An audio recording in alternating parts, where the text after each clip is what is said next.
ये बात उन दिनों की है जब बुद्ध मरवन में अपना समय व्यतीत कर रहे थे। इस समय तक बुद्धि की प्रसिद्धि दूर दूर तक फैल चुकी थी। बहुत दूर दूर से लोग अपनी चिंताओं और परेशानियों का समाधान खोजने के पास आते थे। ऐसे ही एक दिन जब बुद्ध मरवन में अपने शिष्यों को प्रवचन दे रहे थे, तो एक अधेड़ उम्र का व्यक्ति अपने 20 वर्ष के पुत्र को अपने साथ लिए बुद्ध की तरफ चला आ रहा था। जब प्रवचन समाप्त हो गया और सभी लोग वहां से चले गए, तो बुद्ध ने उस व्यक्ति को अपने पास बुलाया और बैठने के लिए कहा। वहां चारों तरफ हरियाली छाई हुई थी। मौसम बहुत सुहाना था और तरह तरह के पक्षियों की आवाजें गूंज रही थी। ऐसा नजारा देखकर उस व्यक्ति को अंदर से असीम शांति महसूस हो रही थी। इसके बाद बुद्ध ने उस व्यक्ति से आने का कारण पूछा, तो इस पर व्यक्ति ने कहा, ये तथागत, मैं 2 दिन की लंबी यात्रा करके अपने पुत्र को आपसे मिलवाने लाया हूँ। ये मेरा इकलौता पुत्र है और ये हर समय थका थका रहता है। ऐसा लगता है जैसे इसके अंदर कोई जान ही नहीं है, कोई प्राण नहीं है। इसका स्वभाव भी काफी चिड़चिड़ा हो गया है। अगर हम इससे कुछ भी कहते हैं तो ये हमारी छोटी छोटी बातों पर गुस्सा हो जाता है। इसके देखने की क्षमता भी उम्र से पहले ही कमजोर हो गई है और इसके बाल भी सफेद पड़ने लगे हैं। इतनी कम उम्र में इतनी बड़ी उम्र का लगना, मुझे तो कुछ समझ नहीं आ रहा। मैं अपने पुत्र के स्वास्थ्य को लेकर बहुत चिंतित हूँ। जब मैं अपने पुत्र को वैद्य जी के पास लेकर गया तो उन्होंने कुछ औषधि दी और कहा, अपने पुत्र को तनाव कम लेने के लिए कहो। वो अपने दिमाग में बहुत अधिक तनाव लेता है, इसलिए उसकी ऐसी हालत हो गई है। लेकिन मुझे उनके बहुत समझाने के बाद भी तनाव का मतलब समझ नहीं आया। मुझे नहीं पता कि तनाव होता क्या है, ये किन कारणों से आता है और उसे कैसे अपने पुत्र के दिमाग से निकालूं। लेकिन मुझे सबसे पहले तो ये समझना है कि तनाव होता क्या है। इसीलिए तथागत, मैं आपके पास आया हूँ, कृपया आप मेरी समस्या का समाधान कीजिए। ये सुन बुद्ध उसके पुत्र को बड़े ध्यान से देखते हैं, उसके चेहरे को देखते हैं, उसकी आंखों को देखते हैं और फिर उसके हाथों की नब्ज को भी देखते हैं।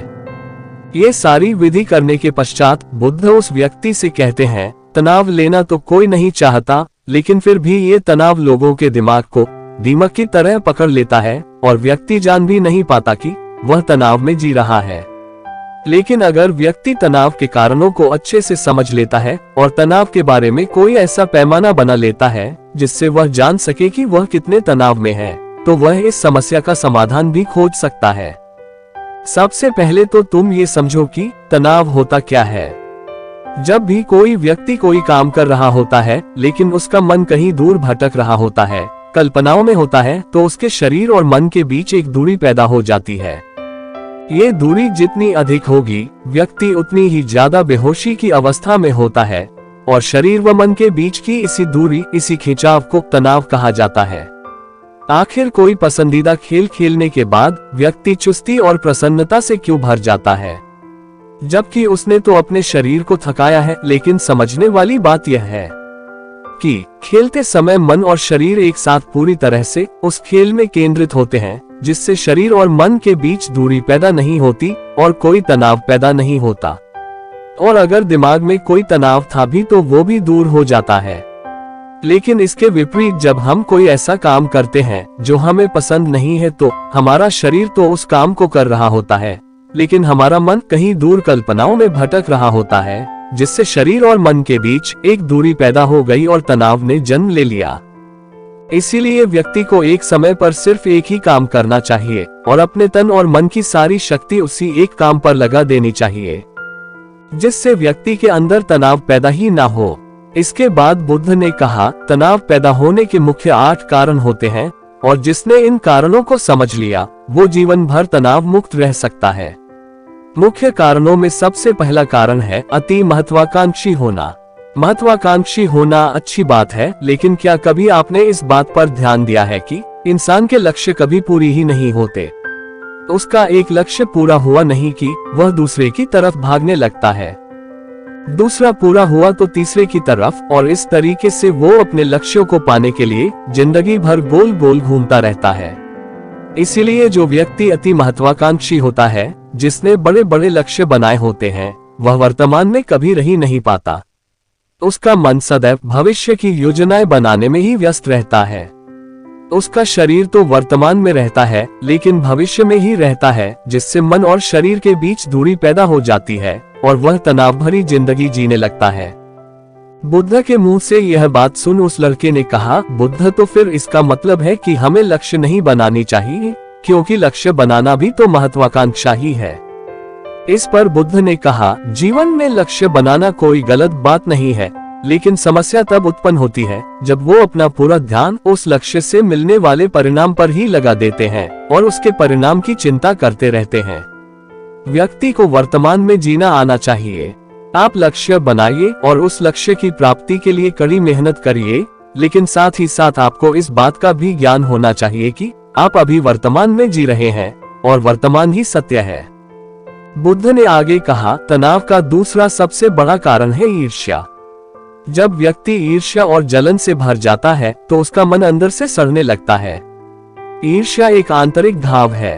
आंतरिक घाव यानी मन का घाव। व्यक्ति के शरीर का घाव तो भर सकता है, लेकिन मन का घाव कभी नहीं भर सकता। इसीलिए व्यक्ति को दूसरे की खुशी और तरक्की से कभी ईर्ष्या नहीं करनी चाहिए, क्योंकि तनाव का कारण है। इसके बाद बुद्ध ने तनाव का अगला कारण बताते हुए कहा कि आरुषिपूर्ण काम करने से भी मन में तनाव पैदा होता है। जो काम करना हमें पसंद ही नहीं है, जिस काम में हमारी रुचि ही नहीं है, उस काम में हमारा मन लग ही नहीं पाएगा। हमारा शरीर तो वही बैठा रहेगा, लेकिन हमारा मन कल्पनाओं की उड़ान भरेगा, जिससे शरीर और मन के बीच दूरी पैदा हो जाती है और व्यक्ति तनावग्रस्त हो जाता है। इसीलिए इंसान को हमेशा अपनी रुचि के अनुसार ही कार्य करनी चाहिए। अगर व्यक्ति ने ये पता कर लिया कि उसे कौन सा काम करना पसंद है और वो उसी काम को अपने जीवन का लक्ष्य बना लेता है, तो फिर वो काम उसके लिए काम नहीं बल्कि खेल बन जाता है। फिर बुद्ध ने कहा, तनाव का चौथा कारण होता है किसी दूसरे से अच्छा रखना। बुद्ध ने उस व्यक्ति की ओर इशारा करते हुए कहा, एक पिता होने के नाते तुम्हारी अपने पुत्र से बहुत सी अपेक्षाएं होंगी कि तुम्हारा पुत्र एक बहुत ही कामयाब इंसान बने, तुम्हारा नाम रोशन करे, जैसा तुम चाहते हो उस तरह का जीवन जिए, तुम्हारी हर बात माने। लेकिन क्या आज तक कभी किसी की सारी अपेक्षाएं पूरी हुई है? जब भी कोई व्यक्ति किसी दूसरे से कोई अपेक्षा रखने लगता है तो वो अनजाने में अपने लिए तनाव पैदा करने लगता है। जरा सोचो कि अगर तुम्हारा बेटा तुम्हारे अनुसार काम नहीं कर रहा और वो नहीं बन पा रहा जो तुम उसे बनाना चाहते हो, तो निश्चित रूप से तुम्हारे दिमाग को तनाव पकड़ लेगा। तुम तनाव से भरा जीवन जीना शुरू कर दोगे और इस तनाव के बस में आकर तुम ऐसा व्यवहार करोगे, ऐसी बातें करोगे कि तुम्हारा अपने पुत्र के साथ संबंध और भी खराब होता चला जाएगा। इसीलिए व्यक्ति को जितना हो सके उतनी कम अपेक्षाएं दूसरों से रखनी चाहिए, और अगर पूरी तरह से तनाव मुक्त रहना है तो दूसरों से अपेक्षा रखना ही बंद कर दो। इसके बाद बुद्ध ने कहा कि शारीरिक कष्ट भी इंसान के तनाव का एक कारण होता है। जब व्यक्ति किसी शारीरिक पीड़ा से गुजर रहा होता है तो उसका पूरा ध्यान बस अपने उस शारीरिक दर्द पर होता है और वो पूरे दिन बस उसी के बारे में सोचता रहता है, जिससे उसका मन दुख के विचारों से भर जाता है और ऐसी स्थिति में व्यक्ति तनावग्रस्त रहने लगता है। ये सुन उस व्यक्ति ने कहा कि हे बुद्ध, शारीरिक दुख तो किसी भी व्यक्ति को हो सकता है, तो फिर क्या हुआ? व्यक्ति जीवन भर तनाव में ही जिएगा। इसका जवाब देते हुए बुद्ध ने कहा कि इंसान को ये बात समझनी चाहिए कि हमारा जीवन दुखों का आधार है। जैसे जैसे हमारा जीवन आगे बढ़ता है, इसमें दुख आते हैं, बीमारियां आती है और फिर अंत में मृत्यु भी आती है। तो बीमारियां इंसान के जीवन का अभिन्न अंग है, कोई इनसे बच नहीं सकता। बस किसी किसी के जीवन में ये समय से पहले आ जाती है तो किसी के बाद में, पर सबको आती है। जब इंसान का मन इस बात को अच्छे से समझ लेगा तो फिर वह अपनी बीमारी के बारे में सोच सोचकर ज्यादा तनाव नहीं लेगा, क्योंकि यह हमारे जीवन का अभिन्न हिस्सा है और इसके लिए व्यक्ति को शारीरिक रूप से भी अभ्यास करते रहना चाहिए।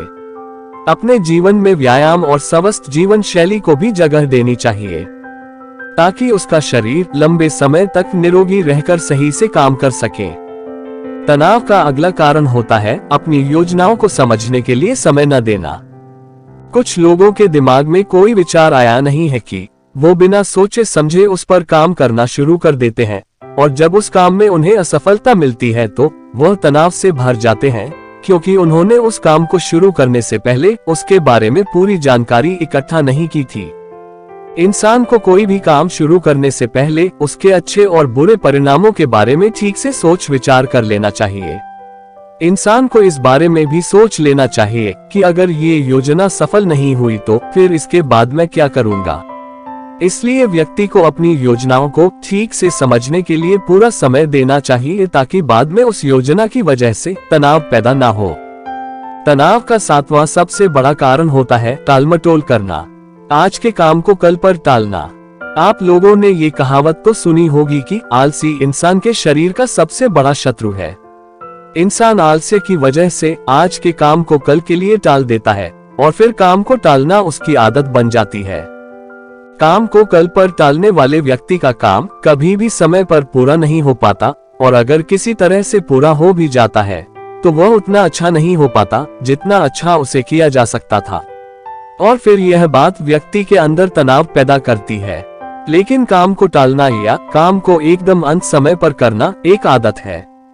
इसीलिए व्यक्ति ना चाहते हुए भी बार बार अपनी इस आदत का शिकार बन जाता है और काम को टालता रहता है और फिर जब काम की समय सीमा पास आ जाती है तो वह तनाव से भरकर काम को पूरा करने का प्रयास करता है। इसीलिए तनाव मुक्त रहने के लिए व्यक्ति को काम को टालने की आदत छोड़नी पड़ेगी और ये तभी संभव है जब व्यक्ति काम को समय से पहले खत्म करने का निश्चय करे। सबसे आखिरी और सबसे प्रमुख कारण जो तनाव का होता है वो है ज्यादा सोचना। लगातार सोचते रहना भी एक बीमारी है और यह उस व्यक्ति में सबसे ज्यादा पाई जाती है जो कपोल कल्पनाएं करता है, जो अतीत की घटनाओं और भविष्य की बातों के बारे में सोचता रहता है, जो बेवजह के अनुमान लगाता रहता है। इसीलिए व्यक्ति को ज्यादा सोचने की आदत पर लगाम लगाना चाहिए। इसके लिए जितना हो सके खुद को काम में व्यस्त रखना चाहिए और हर दिन ध्यान का अभ्यास करने को अपने जीवन का हिस्सा बना लेना चाहिए। बुद्ध के मुंह से यह सारी बातें सुनकर उस व्यक्ति ने हाथ जोड़कर कहा, बुद्ध मेरा पुत्र तो अभी मात्र 20 वर्ष का ही है और इसमें अभी इतनी समझ भी नहीं है कि यह आपकी बताई सारी बातों का एक साथ पालन कर सके। आप कृपया करके तनाव मुक्त रहने का कोई आसान सा तरीका बता दें जिससे मेरा बेटा उसका अनुसरण भी कर सके और तनाव मुक्त भी रह सके। उस व्यक्ति की यह प्रार्थना सुन बुद्धि ने कुछ सोचते हुए जवाब दिया, अगर तुम इतनी सारी बातों का पालन नहीं कर सकते तो इसके लिए एक बहुत ही आसान विधि है। तुम एक बार में एक काम को करने पर ध्यान लगाओ, उस समय पर सिर्फ उसी काम को करो, सिर्फ उस पर ही अपना पूरा ध्यान लगाओ और अगर तुम्हारा मन इधर उधर भटक जाता है तो वापस फिर उसी काम में लगा दो। ये सबसे आसान और अच्छा तरीका है तनाव मुक्त रहने का। जब तुम भोजन करो तो उस समय सिर्फ भोजन ही करो, उसके पूरे स्वाद का आनंद लो, उसी अनुभव करो। जब चलो तो अपना पूरा ध्यान सिर्फ चलने लगा दो। इससे तुम्हारा मन और तुम्हारा शरीर दोनों एक जगह पर केंद्रित रहेंगे।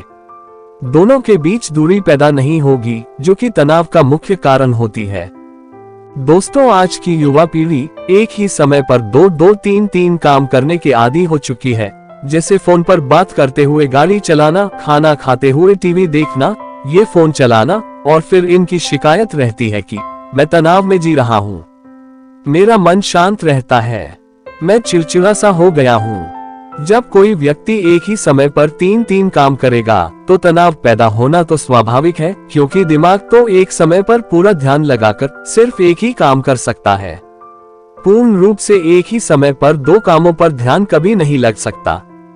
इसीलिए जहां तक संभव हो सके एक समय पर सिर्फ एक ही काम करने का प्रयास करें, वो भी पूरे ध्यान के साथ। दोस्तों, आशा करता हूं कि आपको इस स्टोरी से काफी कुछ सीखने को मिला होगा। अगर इस कहानी आपको पसंद आया हो तो अपने दोस्तों के साथ जरूर शेयर करें। नमो बुद्धाय।